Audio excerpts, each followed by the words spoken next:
Bismillahirrahmanirrahim. Bapak, Ibu, sahabat Majelis Percikan Iman, baik yang hadir di sini ataupun yang hadir secara online, kita sedang membahas ketika kehidupan sudah melelahkan. Kita membahas saatnya sekarang berserah. Pertama, kita harus ridho dengan ketetapannya. Kalau nggak mau lelah, terima dengan ketetapannya. Ibu lelah ngadepin penyakit, terima. Sakit tetap, tapi kelelahan itu berkurang. Punya anak yang belum soleh, terima. Terima aja. Walau annahum radu, sekiranya mereka ridho atas apa yang Allah berikan, maka percayalah itu akan lebih ringan. Ya. Jadi yang pertama, terima dengan Yang kedua, pahami bahwa hidup itu diwarnai dengan ketidakpastian. Saya menyebutnya dengan toleran atas ketidakpastian. Tolong diingat ya, hidup itu tidak pasti. Hidup itu tidak pasti. Yang pasti apa? Yang pasti, kematian nggak pasti. Cuy.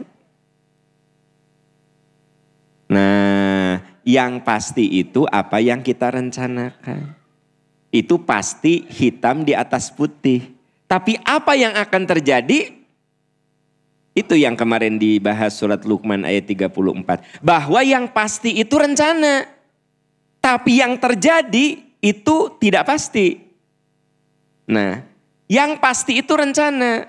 Ya, saya janjian sama Ustadz Rahman, ya, Rohman, Senin bertemu di sekolah jam 10. Pasti. Pasti di mana? Di atas kertas. Di sekolah. Dengar, saya mau menunjukkan mana yang pasti, mana yang tidak pasti. Saya tulis ya, meeting dengan Ustadz Rohman SD Firdaus jam 10. Pasti ada di agenda saya. Makanya ketika ada teman bilang, Kang, saya mau ketemu jam 10. Tuh bisa. Saya udah janji sama Ustadz Rohman. Karena pastinya saya hitam di atas putih janjian dengan Ustadz Rohman. Apakah saya pasti bertemu? Nah, makanya saya bilang, Ustadz, insya Allah besok bertemu ya jam 10. Saya bilang insya Allah, bila Allah menakdirkan, saya pasti bertemu. Berarti apa yang terjadi itu tidak pasti. Yang terjadi dalam kuasa Allah itu bagi kami, bagi kita tidak pasti. Kepastian mah hanya milik Allah. Apa? Kepastian yang akan terjadi itu hanya milik Allah. Kepastian yang kita miliki mah hanya rencana. Ya, gitu. Makanya saya sampaikan nomor 2 tuh pahami atas ketidakpastian. Atau dengan kata lain toleran terhadap Nah, yang ketiga, antisipasi dengan tawakal. Itu kan sudah dibahas kemarin ya. Nah, antisipasi dengan tawakal. Nah, tawakal itu wilayah kita. Tawakal mah, contoh rencanakan dengan baik. Itu wilayah kita. Kemarin saya kasih contoh yang nyata. Malamnya kita sudah membuat perencanaan. Kemarin kan ini nggak nyala. Megatron teh nggak nyala. Padahal tahukah kalau itu salah satu yang kita cek. Sound systemnya dicek. Ya, Megatron dicek, ya, Megatron teh TV ageng, ya, apa Megatron? Megatron, TV ageng, gitu, TV ageng. Nah, sehingga di daerah ini mah Masjid Peradaban anu TV na ageng, nah, Megatron. Nih kemarin saya contohkan, Megatron itu nggak hujan, nggak angin, malam masih bagus. Begitu tank mulai, mati. Terus saya bilang, barudak, diam. Tong diuprak-oprek, kalian nggak punya ilmu. Nah, milih kalau diuprak-oprek misalnya kan jadi rusak. Tapi ku ahli nama datang ke sini, klak, bray, gitu. Serahkan kepada ahlinya. Oh, kayak cenah ku abdi diuprak-oprek. Entong cek saya. Entong. Kenapa? Karena yang namanya tawakal itu harus ada wilayah kita. Jadi kalau kita tidak mau lelah, satu tadi ridho, dua pahami bahwa bagi manusia mah tidak ada yang pasti. Yang pasti itu milik Allah. Manusia mah tidak pasti. Nah makanya yang ketiga antisipasi dengan tawakal. Kemarin disampaikan ayat surat At-Taubah ayat 59. La yusibanna illa ma kataballahu lana. Ayat 51. Saya bilang ayat berapa? Berarti Anda hadir kemarin itu ya. Berarti Anda hadir saudara-saudara. Saya tes ternyata benar adanya. Jadi At-Taubah ayat 5. La yusibanna illa ma kataballahu lana. Katakan, enggak ada yang menimpa kepada kita kecuali yang Allah tetapkan. Matanya ketetapan itu milik Allah. Ya. Wa 'alallahi falyatawakkalul mu'minun. Maka orang beriman tuh hanya tawakal, mengantisipasi segala ketidakpastian itu dengan tawa. Nah, sekarang yang keempat. Yang keempat, maksimalkan ikhtiar. Nah, apa Bu? Kalau ikhtiar wilayah siapa? Wilayah kita. Nah, jadi kita mah kudu berada di wilayahnya. Maksimalkan ikhtiar. Itu wilayah kita. Nabi Nuh memaksimalkan ikhtiar mendidik anaknya. Yaitu Kan'an. Soleh enggak? Enggak. Tapi beliau sudah lolos dari hisab karena sudah memaksimalkan ikhtiar. Kan'an itu tidak soleh. Ya. Istrinya dididik ku Nabi Nuh. Nabi Nuh sudah maksimal. Istrinya nggak soleh. Siapa istrinya? Ibu Nuh. Siapa istri Nabi Nuh? Bu Nuh. Nah, jadi kalau anaknya Nabi Nuh Kan'an, nggak soleh. Istrinya Nabi Nuh Bu Nuh. Ya. Tang bunuh teing atun. Ibu Nuh nggak soleh. Artinya apa? Yang penting kita sudah memaksimalkan ikhtiar.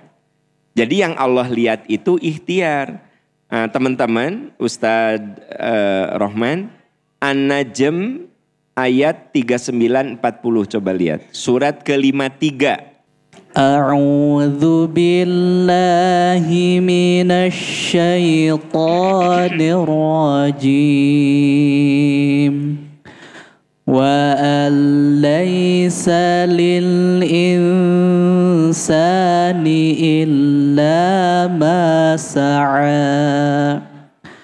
Wa anna sa'yahu sawfa yura.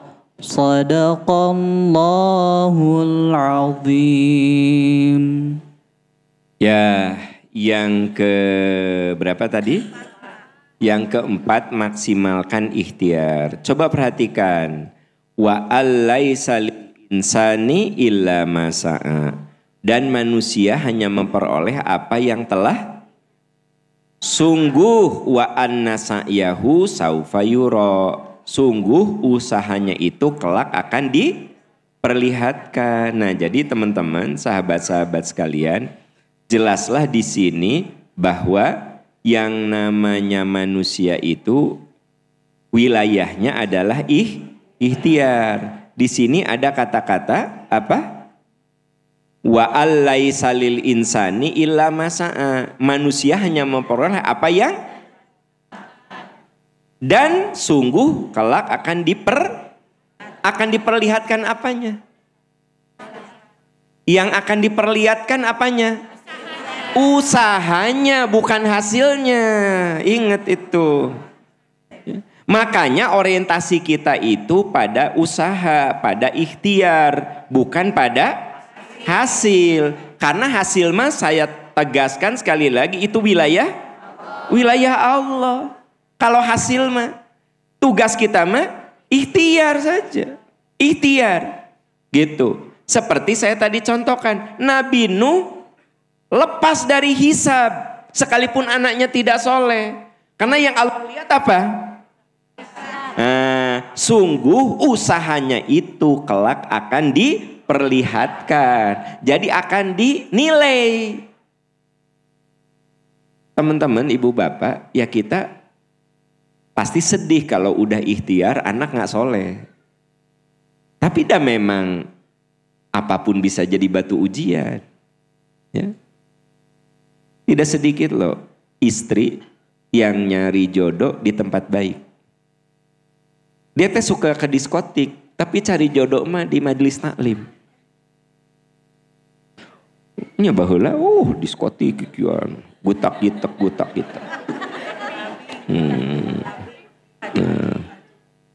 Ya. Tapi mencari jodoh mah dia teh pakai hijab, datang ke majelis taklim. Sebab dia bilang, aku mah pengen dapat jodoh mah yang baik-baik. Eta yang di diskotik mah embung eta. Kabeh ge pelet. Berarti si teteh eta ikhtiarnya mencari jodoh di majelis. Dapatlah jodoh. Pas udah nikah teh leuwih parah tibatan anu di diskotik. Kecewa enggak? Ingat, maksimalkan ikhtiar. Wa allaisa lil insani illa ma, tidak ada bagian bagi manusia kecuali apa yang sudah diusahakannya. Wa anna sa'yahu saufa yura, dan sesungguhnya ikhtiarnya itu yang akan diperlihatkan, yang akan dihitung. Jadi yang Allah hitung teh bukan hasil, tapi usaha.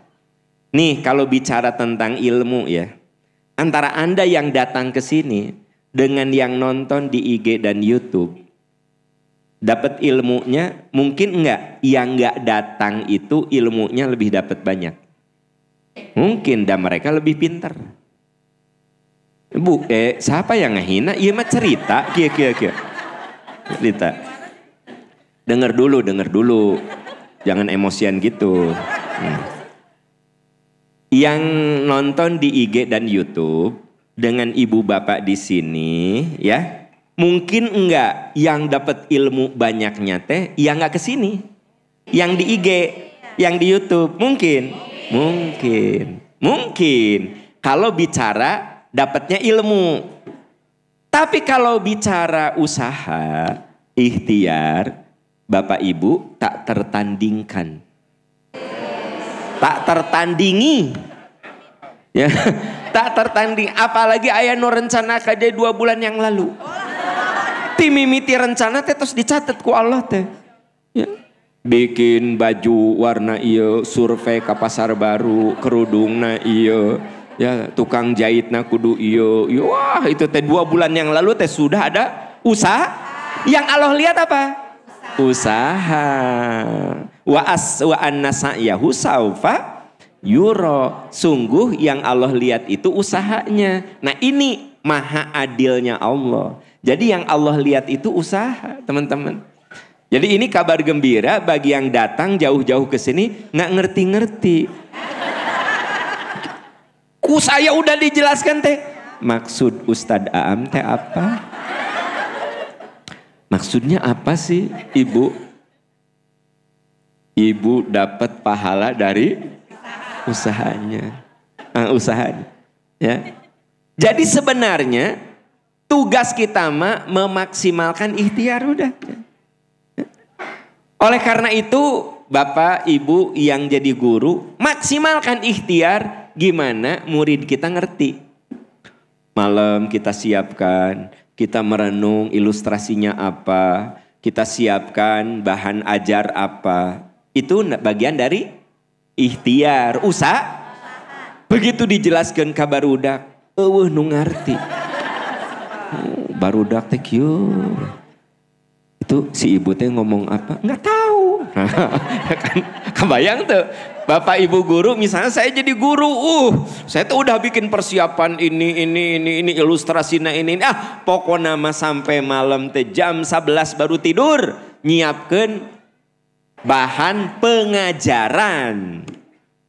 Begitu saya jelaskan di depan kelas, barudak ngahulang semuanya. Bahkan gini, si bapak teh ngomong naon, cek badan, tuing. Begitu saya sebagai guru keluar teh kieu cek barudak teh si bapak teh ngomong naon heueuh naonnya ngarti henteu ih urang ge henteu. Bu, aku juga enggak kabayang teh sakelas aya 28 urang enggak ada yang ngerti. Yang ngerti cuma saya gurunya. Kan gitu. Sia-sia enggak? Enggak sia-sia. Ngan ari kamu sia-sia naon? Enggak sia-sia. Untuk saya tidak sia-sia, bener teh. Ari untuk murid sia-sia tidak? Tidak sia-sia, dia sudah berjuang. Dengerin apa itu apa? Ya kan?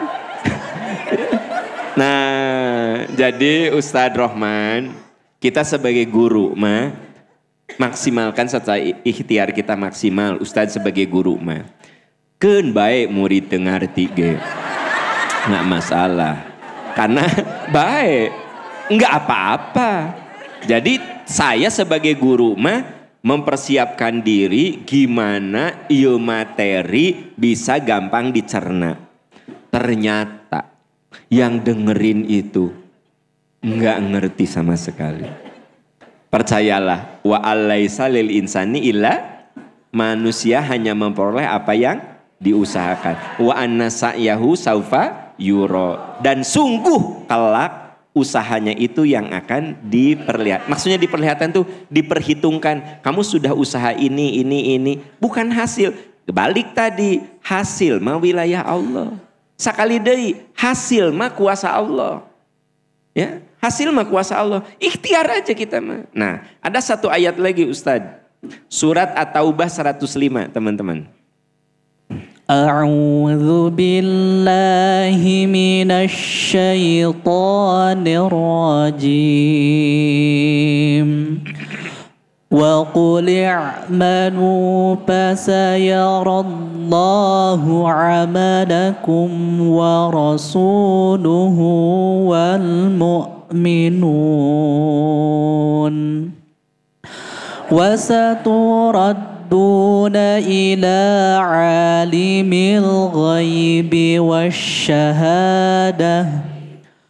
wasyahadati fayunabbi'ukum bima kuntum ta'malun. Sadaqallahul azim. Nah, ini menguatkan yang tadi yang di surat An-Najm. Wa qul i'malu, bekerja kamu. Jadi tugas kita mah Allah dan Rasulnya serta orang-orang mukmin akan melihat pekerjaanmu. Dan kamu akan dikembalikan kepada Allah yang mengetahui masalah gaib dan nyata. Teman-teman, Allah tuh maha tahu yang gaib dan nyata. Jadi walaupun yang kita lakukan ini tidak diketahui oleh orang-orang, Allah mah maha tahu. Ustadz Rohman itu menyiapkan pengajaran, nggak ada yang lihat. Murid-muridnya nggak lihat, kepala sekolah nggak lihat, tapi beliau itu menyiapkan bahan ajar. Maka ketahuilah Allah mengetahui yang gaib dan yang nyata. Jadi Bapak Ibu perlu diketahui, seringkali orang merasa sia-sia karena ikhtiarnya tidak dihargai. Ibu merasa sia-sia, kadang. Tapi kalau lihat ayat ini mah Anda nggak akan sia-sia. Ibu bikin bukan yang daging yang dimasak nalamat ya, rendang. Katanya bikin rendang teh lama ya masaknya ya. Rendang asal nu bener ya, rendang nu serius, lain ngasal. Itu bisa berjam-jam kan? Berjam-jam. Wow. Bu, suami ibu mah nggak tahu bagaimana ibu masak rendang nepi kakesangan. Terus rendang yang bagus mah nggak boleh ditinggal. Udah gini kan? Mau masak cai tapi kudu ditungguan, bener nggak? Ya kan? Dia mendidih sendiri, ya kan? Nah, tapi kalau bikin rendang mah, ini ceritanya rendang yang serius kan gitu. Nah, karena mau ada pertemuan keluarga, ayah mertua, ada adik ipar datang. Ya, pas mereka datang teh hari Minggu dicobaan teh. Nih lihat, apa lihat bahasa Indonesia teh? Ini alot. Ibu dina hati. Aing teh 8 jam. Dina hati 8 jam. Ya. Bu, saya ingin cerita. Di mata orang mah tidak ada artinya Anda 8 jam kikian. Buktinya hasilnya alot. Hasilnya teh bahkan mertua menikah dokter coplok gigina teh. Jadi atuh bahan omongan di keluarga besar Haji Muhtar teh. Coplok. Oh. Bu, pertanyaannya, kan orang yang datang mah tidak tahu Anda teh 8 jam itu bikin rendang. Mun Anda baca ayat ini, Allah mengetahui yang gaib dan yang nyata. Biarin orang lain nggak tahu. Da Allah mah maha tahu. Aku teh 8 jam eta masak rendang. Biarin mertua gigina coplok gegesok. Lemah gigi nalin karena rendang. Ya kan gitu. Jadi kenapa ada ayat ini? Untuk menghibur kita. Kadang-kadang apa yang kita kerjakan tuh orang tidak tahu. Ya enggak? Iya Bu. Orang tuh tidak tahu. Misalnya nih. Anak ibu kalau rankingnya bagus ya. Ranking berapa? Ranking 2 hebat. Anak ayah. Teteh ranking berapa? Aku ranking 1 hebat anak ayah. Anak ayah memang pinter-pinter ya, hebat anak ayah. Bu, sugan ibu dilirik sama suami, enggak. Padahal kan yang berjuang nama ibu, ngudag-ngudag budak ya kan gitu. Wah naik karena kursi. Nomor 3 sayang jawab nomor 3. Oh lompat ke dia tuh, lompat ke dia kan. Kalau anak SD itu kan inung natah berjuang teh. Jadi kalau anak-anak SD itu nilainya bagus-bagus, dah saya mah yakin nu berjuang teh ibuna. Nah, tapi nini nama saeutik lah. Iya aya nini kieu nini na paham. Oke nini na karunya nah. Jadi ya hayang ka film ya teh naon ieu mah pengecualian nini na di dieu mah nah. Jadi kadang-kadang ibu berjuang ngedisiplinin anak supaya anak sukses, anak berhasil. Begitu yang satu ranking 1, ranking 2, suami ibu dengan tegaknya mengatakan, emang anak ayah mah turunan ayah pinter-pinter. Atuh bapak denger cik atuh lirik istri bilang, mah makasih ya, anak-anak nilainya sudah bagus ya. Insya Allah hari ini juga ayah transfer ke piknik. Gitu. Mal mungkin salah kamu mah. Nah, jauh ya kan. Udah masuk mah, maaf ya mah cuma 30 juta. Ya kan? Lumayan lah bisi mamah eka Korea ya. Tapi untuk operasi plastik mah cukup mah ya untuk jalan-jalan we. Nah, ya saya ingin cerita, sangat mungkin ibu nu berjuang na da sugan dihargaan. Datang nini na sayang rapot udah dibagi udah nih aku ranking 1 akan cucu nih pinter-pinter kamu mah kayak papa kamu ya no di aku teh anak manehna papa kamu eta si ibu kieu we manyun we orang berjuang. Bu mun Anda udah denger ayat ini mah kita teh kadang nggak butuh penghargaan orang. Dan yang bikin capek teh, ibu merasa tidak dihargai. Capek cece, capek. Orang gus datang ke MPI menetir ditanya ku Pak Aam. Capek. Batak tong yang ditanya ku saya karena Allah Subhanahu wa taala. Cece engke mah tong datang deh ya. Hari grup nu sejen ditanya, grup kita nggak ditanya, grup kita nggak ditanya, kan? Nah, Allah Maha tahu apanya perjuangannya. Ya. Langsung kia, kamu percuma, tekul diseragam, pernah diseragam gitu ditanya. Nah, anas orang geus berjuang, nyari kain, pas seragam teh ditanya. Nu ditanya teh eta nu alanyar. Ari nu udah lama mah menit teh ditanya. Ya, oke. Ya. Nah, jadi ini teh rumus. Rumus, Pak. Kalau Anda pegang rumus ini, Anda nggak akan capek. Sok. Anda tidak diomongin, Anda tidak dihargai. Kenapa? Karena di ayat ini dikatakan Allah Maha tahu yang gaib dan yang nyata. Jadi kalau kamu sudah ikhtiar dan tak ada seorang pun yang tahu, Allah tahu ikhtiar kamu. Lalu, nah ada catatan, wa fayunabbiukum bima kuntum ta'malun. Allah mengabarkan kepadamu apa yang kamu kerjakan. Ibu, ya di akhirat teh seluruh ikhtiar kita bakal ditunjukkan. Ya, mata saya lihat di sini ada ibu-ibu nu hampir putus asa ngapalin waduha can apal-apal geus 4 bulan.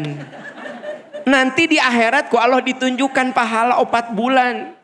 Memang Anda itu selalu mentok di idza saja. Wadduha wal laili idza saja. Idza saja. Bukan. Oh, ma wadda'aka rabbuka wa ma qala walal akhiratu khairul, lancar ka ditu na. Ti awal deui. Wadduha wal laili idza saja. Idza saja. Ma wadda'aka rabb. Kan aya nu sok mentok di satu. Bener enggak? Ustad saya mah ada saat ngapalkeun Quran sok mentok di satu titik nu aneh gitu kan, diulangi deh. Aya nu mentokna di idza saja. Begitu mawada'aka lancar ka ditu nepi ka tamat. Diulangi lagi idza saja. Tah geus idza saja teh naon ta eta? Pernah enggak ngalamin gitu? Iya, aku pernah ngalami. Tapi saya baca ayat ini, Allah akan mengabarkan apa yang kamu kerjakan. Tabu cek saya ge, ini teh ayat yang betul-betul menguatkan kita. Kita tidak akan merasa lelah. Enggak, Bu. Lelah sih ada, tapi kita ulangi lagi. Karena janji Allah, fayunabbiukum bima kuntum ta'malun. Allah akan mengabarkan kepadamu, akan menunjukkan kepadamu apa saja yang sudah kamu kerjakan. Apa saja yang sudah kamu kerjakan. Gitu. Aya ibu-ibu muda, anakna 4. Nu hiji TK A, TK B, playgroup, bayi 4. Eta si ibu, si teteh eta berjuang beberes rumah. Beresan ieu beres. Nu paling pika keheuleun, pika sebeleun, suamina pulang kantor. Ngomongna teh kieu, meni berantakan gitu. Pernah teh aya nu ngalaman gitu? Keheul teu? Hayang naon ka salaki? Hayang nejeh Gusti Allah. Nu sok tetejeh mah kuda. Nah. Keheul mah ada kan? Da ibu teh bukan enggak beberes atuh. Meresin ruang tengah. Budak teh pindah ke tengah, awut-awut. Ruang tamu diberesan, baka karage beres diawut-awut. Ngaranna ge anak TK playgroup gitu.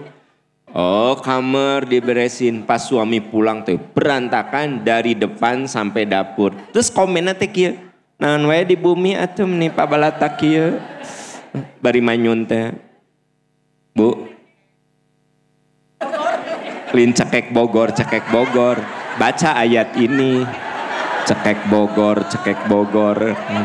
Juga preman wae. Nah, jadi Cekek apa? Gogor. Oh, cekek logor. Oh. Saya kurang gaul. Saya teh kalau kekerasan nggak begitu ngerti ya gitu. Oh, cekek logor. Oh, cekek logor. Mau dicontohin Ustadz? Nah, cekek logor. Nah, Bu, saya pikir kita semua boleh jadi pernah ngalamin sesuatu yang gitu. Bos Anda di kantor, Anda sudah berjuang gini. Komen aja gini. Kalian ini kerja enggak sih? Hah? Bagaimana itu target tidak tercapai? Ngapain kalian? Bu, Anda kalau jadi karyawan udah bekerja keras ikhtiar, bos Anda bilang gini, kalian itu ngapain?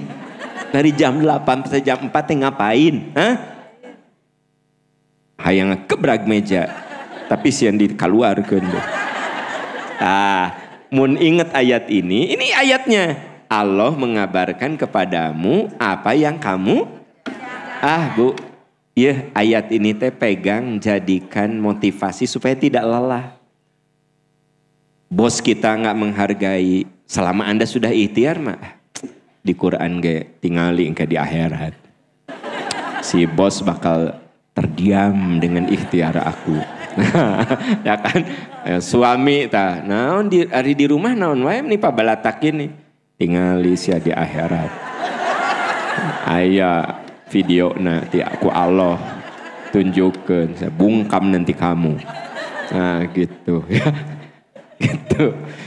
Ustadz Rohman udah nyiapin pengajaran cek murid nanti. Kita tuh nggak ngerti ya gitu. Cek Ustadz Rohman tingali sia di akhirat. Aku sudah bikin persiapan ngajar ini ya. Dari Ba'da Isya sampai jam 1 malam tingali. Nah berarti sebenarnya ayat ini seperti sederhana tetapi memberikan kekuatan supaya kita tidak lelah. Supaya nggak lelah. Nah terus ada poin 1.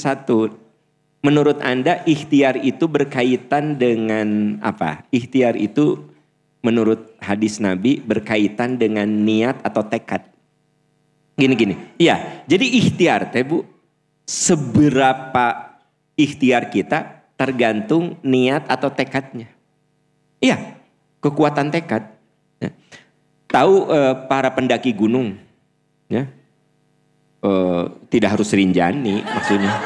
Pendaki gunung gitu, termasuk Gunung Puntang. Yang ada di seberang kita Gunung Puntang itu tuh ya. Nah, gini Bu, sebenarnya seorang pendaki itu bisa menginjakkan kaki di atas ketinggian itu karena ada tekad. Ada niat yang kuat. Saya yakin teman-teman, Anda bisa datang ke sini itu karena tekad. Nah kalau nggak tekad mah, hore Anda teh. Coba perjalanan, coba udah gitu teh di sana teh nggak ada konsumsi. Ya kan, katanya cek Pak Am konsumsinya ada 2 MKM. Kan gitu di belakang sana ayah sok beli. Bu, denger ya. Saya yakin teman-teman bisa datang ke sini tuh karena ada tekad yang kuat. Ada kekuatan khusus, makanya saya namanya MPI teh kan ada MPI di sini.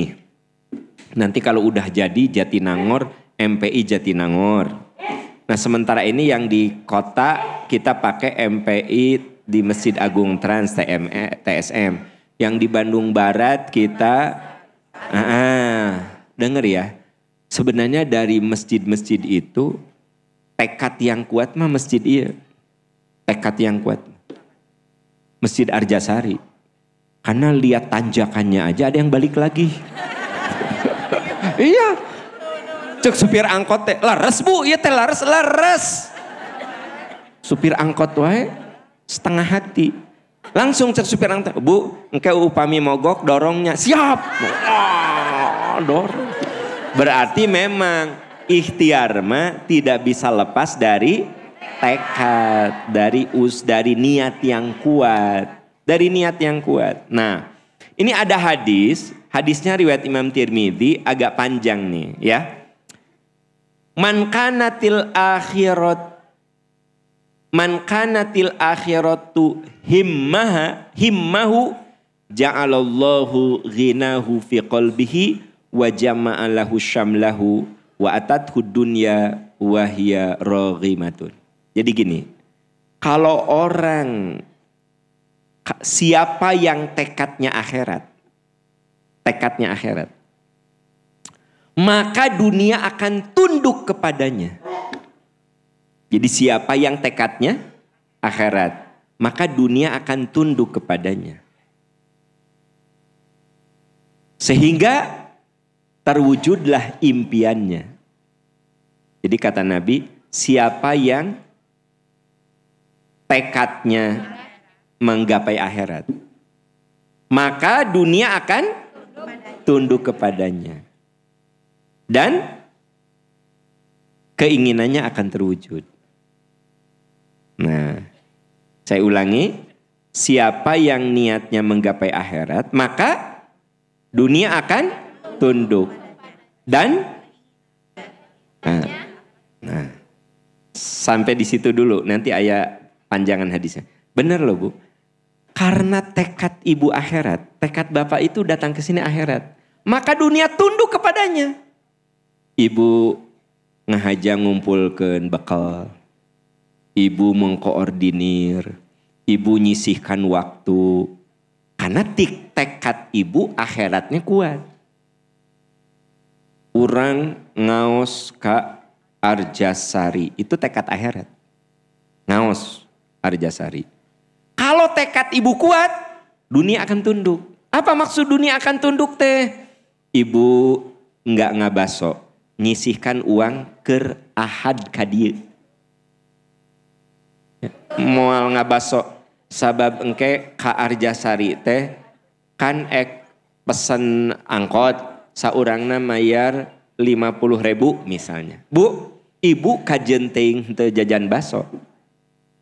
Karena mau ke sini.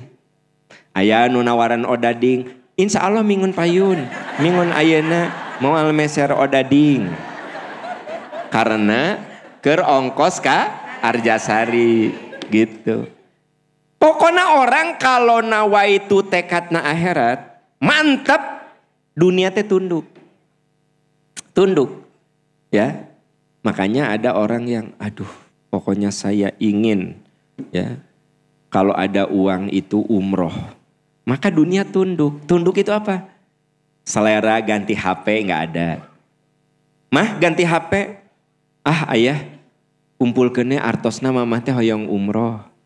HP baik sering dikocelak-kocelak ya. Jadi si HP nanti memang sih harus sudah diganti karena seringkali suka ngeblank. Tapi lamun ek nelpon teh kocelak-kocelak baru muncul si ininya, si layarnya.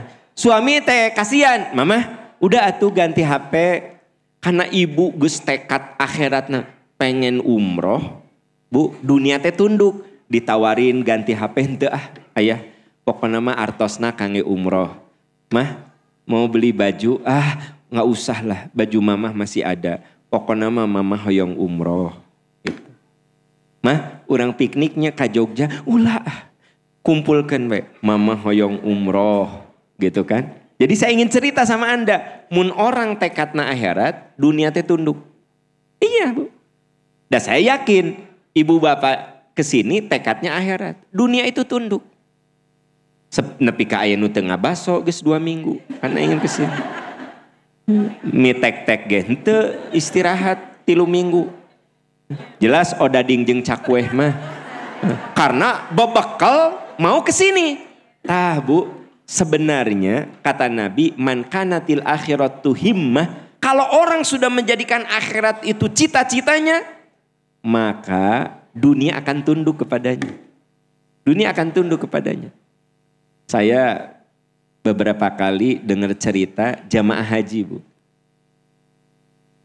Ya saya bilang orang mah kumaha niat. Mau niatnya kuat, ku Allah dikasih jalan. Umroh dia teh bareng sama saya. Saya bilang, Kang mumpung masih muda, daftar haji khusus cuma 5 tahun nunggunya. Iya Pak Am nabung heula. Sate canda. Lamun niatnya kuat tah. Mobil gaduh sabar hiji, 3 Kang, ical hiji. Jual 1. Bayar untuk DP. Tahu nggak pas kemarin haji gini, Pak Aam, benar ya, begitu saya dan istri menguatkan diri mau haji, kami jual 1 mobil. Ingat aja, mobil itu terjual 210 juta. Kami daftar, Pak Aam, sekarang saya bisa haji dan mobil saya bisa beli mobil penggantinya 5 kali lipat lebih mahal dari yang saya jual. Berarti saya tahu, berarti dia punya mobil yang seharganya 1 miliar. Ya, karena dia meniatkan, memfokuskan untuk akhirat. Ya gitu. Jadi orang tuh kalau udah fokus akhirat, dunia teh tunduk. Matak aya, maaf, orang yang sok Anda nonton tuh di berita, aya pengumpul sampah berangkat haji. Aya bapak yang suka bawa beca berangkat haji. Naon cik menurut Anda apa? Itu kuat gitu, man kanatil akhirah, niat akhirat teh cep kuat. Dunia teh tunduk. Gitu. Ya. Dan akan terwujud impiannya. Tapi mungkin enggak impiannya tidak terwujud? Mungkin. Kenapa? Karena kepastian mah milik Allah. Kan tos dijelaskan ku sim kuring harita. Sim kuring teh dugi ka ongkek ngajelaskeun eta teh. Ya. Untung saya ingat ayat tadi. Allah akan mengabarkanmu apa yang kamu kerjakan. Jadi saya mah teu ngarasa capek. Kan kecewa we atuh. Nah, jadi ada teman saya ini, jamaah kita ini, dia memang udah fokus ke akhirat, dunia tunduk kepadanya, dan apa yang dicita-citakannya terjadi. Tapi ada juga orang yang sudah fokus mau ke sini, fokus akhirat, tos kukumpul, ya, torojol teh mertua, atun raktir mertua, akhirnya langsung nga-WA. Cece rupina abdi moal ngiring. Gentos we kuno sanes. Nah, ieu aya mertua, artosna diangon raktir mertua. Gitu. Berarti sia-sia tidak? Tidak ada yang sia-sia. Enggak ada yang sia-sia. Nah, siapa tadi apa? Niatnya menggapai akhirat, Allah akan dunia akan tunduk dan siapa yang niatnya untuk dunia semata, siapa yang niatnya untuk dunia semata, maka dunia itu tidak akan pernah mencukupinya. Maka dunia tidak akan mencukupinya. Maka dunia tidak akan mencukupinya. Dan hidupnya menjadi tidak fokus. Wa farraqa alaihi syamlahu wa lam ya'tihi minad dunya illa ma qudir. Dan keinginannya menjadi tidak. Nah, jadi gini Bu, kalau orang orientasinya dunia, capek Bu. Dan dunia mah seperti fata morgana. Makin dicari, makin haus. Nah, sehingga orang itu menjadi tidak fokus. Dan dunia pun belum tentu didapatkannya. Jadi sebenarnya Nabi mengingatkan kita bahwa hidup itu coba fokuskan ke akhirat. Makanya ikhtiar itu berkaitan dengan, kita lagi bicara ikhtiar ini. Bahwa ikhtiar itu berkaitan dengan tekad. Ikhtiar itu berkaitan dengan niat. Sok niat kita kudu lempeng, kudu lurus untuk akhirat. Engke dunia teh tunduk. Lamun hidup kita untuk dunia, nanti capek kita, lelah ya. Nah, jadi itu yang keempat. Apa yang keempat teh? Maksimalkan ikhtiar. Yang kelima, yakin pada kuasa Allah. Nah, yang kelima itu yakin pada kuasa Allah. Saya tunjukkan beberapa ayat. Pertama, Al-An'am ayat 59. Sudah dibuka Bapak Ibu? Kita baca bersama-sama. A'udzu billahi minasy syaithanir rajim. Wa 'indahu mafatihul ghaibi la ya'lamuha illa hu. Wa ya'lamu ma fil barri wal bahri. وما تسقط من ورقة إلا يعلمها ولا حبة في ظلمات الأرض ولا رطب ولا يابس إلا في كتاب مبين صدق Allahul Azim. Sahabat percikan iman, kita masih bicara gimana caranya supaya kita tidak lelah dalam hidup. Pertama tadi sudah dibahas, sekarang yang kelima yakin pada kuasa Allah. Coba perhatikan ayat ini. Kunci-kunci semua yang gaib ada padanya. Ingat, kita hidup dalam kegaiban, jangan lupa. Bahwa kita tidak tahu apa yang akan terjadi pada diri kita setelah MPI ini, sore ini, besok kita tidak tahu. Semua gaib. La ya'lamuha illa huwa. Tidak ada yang mengetahui selain Allah. Wa ya'lamu ma fil barri wal bahri. Allah mengetahui apa yang ada di darat dan di laut. Semua yang ada di daratan, dari mulai binatang yang melata, binatang yang ada di dalam tanah, tanaman, tumbuhan, Allah tahu. Termasuk apa yang ada di dalam lautan. Wa ma tasqutu min waraqatin illa ya'lamuha. Tidak ada sehelai daun pun yang gugur, yang jatuh, yang tidak diketahuinya. Jadi Bu, kalau ibu keluar di sana ada daun-daun yang berguguran, itu bukan kebetulan. Karena memang di situ ada kuasa Allah. Allah berkehendak daun itu gugur. Tapi kalau Allah tidak berkehendak, walaupun Anda goyang itu pohon, dia nggak jatuh daunnya. Ya, Ibu, kalau bulu mata ibu jatuh, itu tanda ada yang kangen. Itu mitos. Apa? Kalau bulu mata ada yang jatuh itu ada yang kangen, itu mitos, itu enggak benar.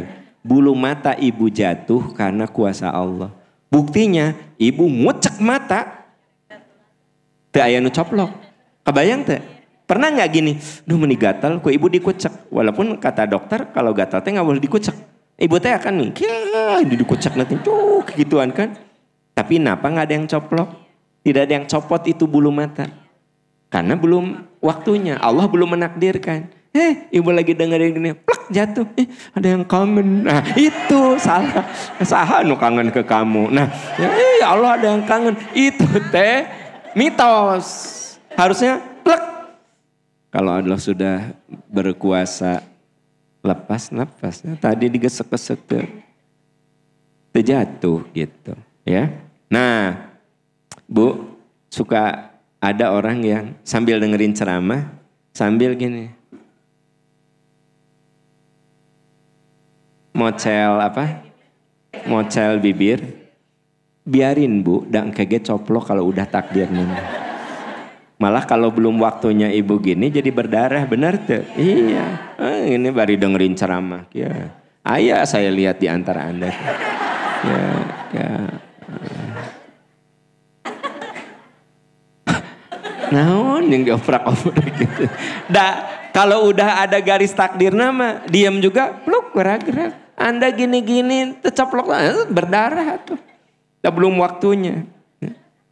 Bahkan wala habbatin fi fi dhulumatil ardi wal larad bin wal yabisin illa fi kitabim mubin. Tidak ada sebutir biji dalam kegelapan bumi, tidak pula yang basah atau yang kering kecuali tercatat dalam Lauhul Mahfuz. Ibu, ketika ibu buang tomat yang busuk, ibu buang ke tempat sampah. Kalau dengan kuasa Allah, di antara biji tomat itu ada yang tumbuh, bisa ada yang tumbuh. Di mana tumbuhnya? Tidak harus di halaman ibu, mungkin ke bawah sungai, tumbuh nanti di sana di Pangalengan. Tumbuh.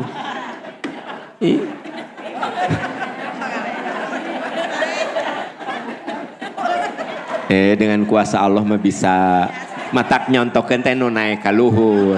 Ari kahandap mah tuh geus tumbuh di Pangalengan. Ya.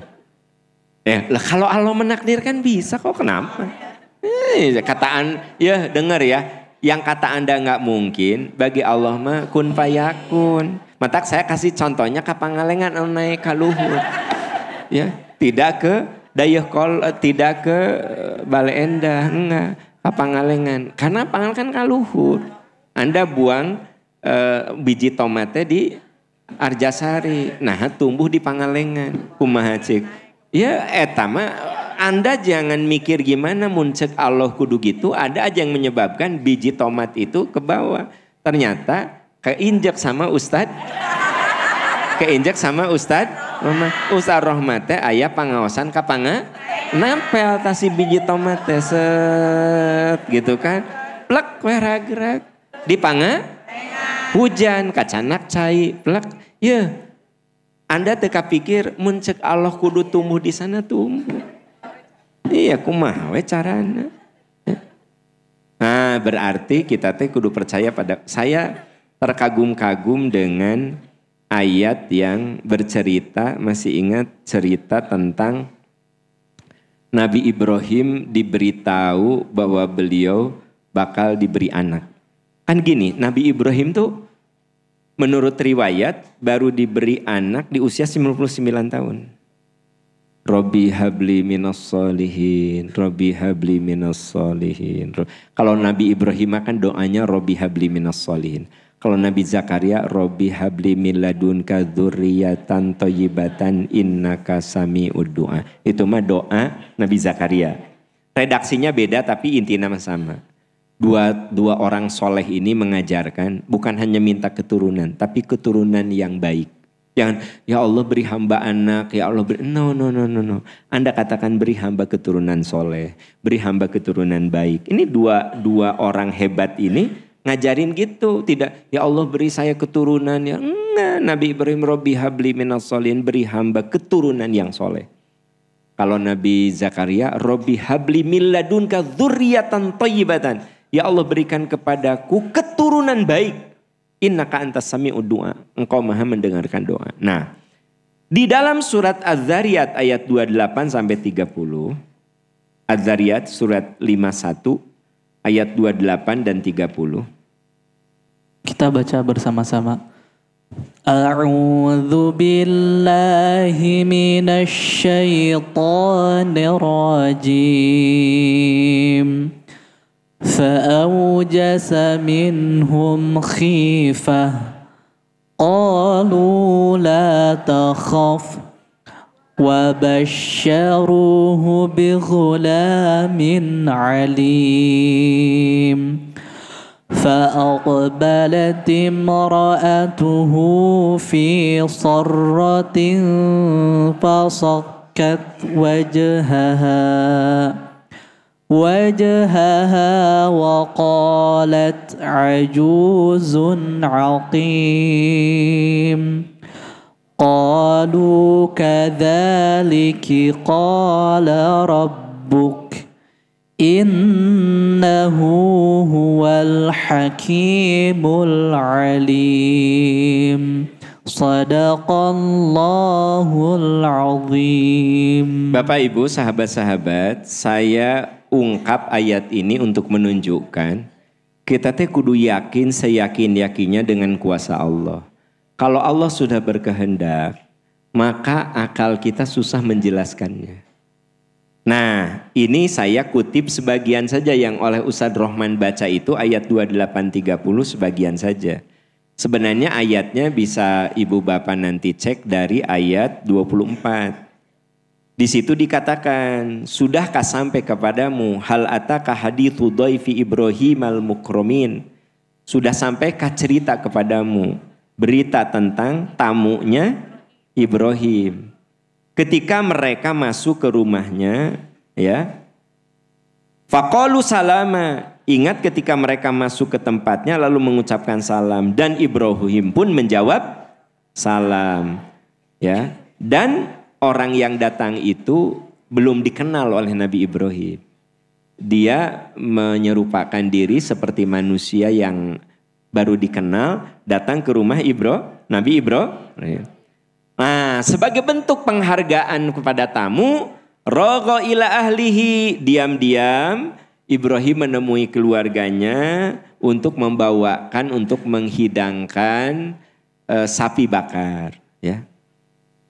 Sapi guling, ya, sapi bakar. Faqarrabahu ilaihim. Lalu disodorkan sapi guling itu, sapi bakar itu. Qala ala takulun, mengapa kamu tidak makan? Jadi Nabi Ibrahim aneh, ya tamu teh asing. Ya, terus disodorin hidangan nggak mau makan. Mulai ada rasa takut. Ya jika bukan sembarang orang. Nah tadi dibacakan ayatnya. Fa'aujasa minhum khifah. Ibrahim merasa takut. Tamu itu malah mengatakan begini. Jangan takut. La takhaf. Jangan takut. Wa basyaruhu bi ghulamin alim. Ternyata tamu itu adalah malaikat yang menyerupakan diri seperti memberitahu Ibrahim, kamu bakal punya anak. Yang alim, yang berilmu. Begitu mendengar orang itu, tamu itu mengatakan, Ibrahim, ya, wa basyaruhu bi ghulamin alim. Ibrahim, kamu bakal punya anak laki. Faqbalat imra'atuhu. Istrinya tercengang. Saha istrina teh? Bunda Sarah. Fi sorratin. Tercengang. Fasokkat wajhaha. Dia menepuk wajahnya. Jadi gini. Fasokkat wajhaha. Jadi asa nggak mungkin. Ya, jadi gini. Nanti istrimu bakal hamil. Bakal punya anak. Ya, yang alim. Istrinya fa'aqbalat imra'atuh, istrinya datang. Maksudnya ke ruang tamu. Ya, sambil menepuk wajahnya. Apa katanya? Ajuzun aqim. Nggak mungkin. Aku itu perempuan yang sudah tua dan aku ini mandul. Jadi kata Bunda Sarah ke tamu itu, siapa tamu teh? Yang menyerupakan dia seperti? Nggak mungkin gitu. Ini bahasanya indah sekali. Ajuzun aqim. Nggak mungkin. Saya teh udah tua, saya teh udah menopause. Nggak mungkin saya punya anak. Qalu, tamu itu mengatakan, kadzaliki qala rabbuki innahu huwal hakimul alim. Demikianlah Tuhan berfirman dan berkehendak. Allah maha bijaksana dan maha mengetahui. Tuh Bu. Secara akal manusia, orang udah menopause. Sudah dinyatakan mandul. Sudah berumur tua. Ari kudu hamil? Hamil. Maksudnya gini, masuk akal enggak? Masuk akal enggak? Enggak. Masuk akal di mana? Masuk akal enggak? Enggak masuk akal. Makanya kan istrinya mengatakan ya bahwa qalat ajuzun aqim. Enggak mungkin. Saya ini udah tua, saya ini mandul. Saya ini udah menopause. Secara akal, mual mungkin. Kata malaikat, qala rabbuki in, Allah berkehendak. Pastilah akan terjadi. Jadi gini Bu, kita teh kudu yakin dengan kuasa Allah. Kata orang nggak mungkin, hari cek Allah kun payakun mah jadi gitu loh. Ya, nah jadi maksud saya, sok yang sedang menghadapi kelelahan, Yakin dengan kuasa Allah.